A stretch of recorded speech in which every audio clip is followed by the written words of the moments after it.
So, how do you even begin to prepare for a war so massive, so absolutely catastrophic, that the whole point is to make sure it never ever happens? During the Cold War, the US military had to answer that very question, and their answer was a doctrine called AirLand Battle, a concept that would completely change the way America fights. And we're going to dive right into it. Right from the jump, let's be crystal clear about what was at stake here. As General Wickham put it, this wasn't just about winning some conventional fight. No, this was all about creating a credible way to stop the Soviet Union without immediately reaching for the nuclear option. The real goal here was to prevent Armageddon. But before we get to the solution, you really have to grasp the sheer scale of the problem. To do that, we need to go back to the 1970s. The US military was just coming out of Vietnam, kind of licking its wounds, and suddenly it was staring down this overwhelming new threat right in the heart of Europe. Yeah, the army was in a really tough spot. I mean, it had just spent an entire decade fighting a counterinsurgency war in the jungles of Southeast Asia, and now, all of a sudden, it had to pivot and get ready to face an enemy with just as much military power, if not more, in Europe. And that enemy? Well, they had a huge advantage. And this chart right here, this really paints the picture of that nightmare. Just look at these numbers. It's wild. The Warsaw Pact had a staggering superiority in tanks and artillery, in sheer numbers of troops. If they decided to roll west, NATO was facing the very real possibility of just being completely steamrolled, maybe in a matter of days. And the absolute focal point for this whole nightmare scenario was a place called the Fulda Gap. You see, this stretch of flat land in West Germany was one of the most direct highways for Soviet tanks to pour through on their way to the Rhine River. For Cold War planners, the Fulda Gap wasn't just a place on a map. It was basically ground zero for World War III. Look, you can't outmuscle an enemy that outnumbers you 3-1. It's just not going to work. So American military thinkers realized they had to outthink them. And this led to a complete revolution in military doctrine, a whole new American way of war. Okay, so their first crack at it was a doctrine called active defense. And the idea was basically, let's dig in, let them throw the first punch, and then try to grind their whole advance to a halt with just overwhelming firepower. But a lot of people felt this was way too passive, you know? It was basically waiting to get punched in the face and hoping you could hit back hard enough. So what did they do? They threw out the old playbook.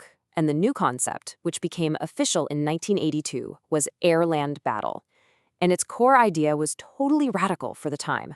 Don't just fight the enemy you can see in front of you. Use your air power and your ground forces to attack the entire enemy formation all at once, hitting their backup forces, their supply lines, their command centers way behind the front lines. And this right here perfectly illustrates that huge shift in thinking. Active defense was about attrition. It was a bloody, head-to-head slugging match. AirLand Battle, on the other hand, was all about maneuver. It was about creating total chaos and paralysis by attacking the enemy's brain and nervous system, not just trading punches with its fists. This new doctrine was really built on 4 main pillars. First, initiative. Always act, never just react. Depth. Fight the battle up close, deep behind enemy lines, and in their rear, all at the same time. Agility. Move faster and make decisions quicker than the enemy can keep up. And maybe the most important one, synchronization, getting the Army and the Air Force to work together like a single, perfectly timed machine. You know, you can have the best playbook in the world, but if you don't have the right players and the right gear, it's just a bunch of ideas on paper. To make AirLand Battle a reality, NATO needed a whole new generation of equipment, and, more importantly, the best trained crews on the planet to run it. For decades, the main workhorse of the US Army was the M60 Patton tank. It was a solid, reliable tank. It got the job done. But AirLand Battle, it demanded a thoroughbred. And that thoroughbred arrived in 1980 with the M1 Abrams, a machine that was faster, tougher, and way more lethal, built specifically for this new kind of warfare. But how do you really prove you're the best? Well, for NATO tank crews, the ultimate test was something called the Canadian Army Trophy, or CAT. Think of it as the Top Gun for tankers. It was this intense gunnery competition that pitted the absolute best tank platoons from across the entire alliance against each other. It was basically the Olympics of tanking. And check this out. This table tells a really fascinating story. Through the early 80s, the West Germans and their amazing Leopard tanks just dominated the competition. I mean, they were widely seen as the best tankers in NATO, period. Then, in '85, the Dutch won with the new Leopard 2. But look what happens in 1987.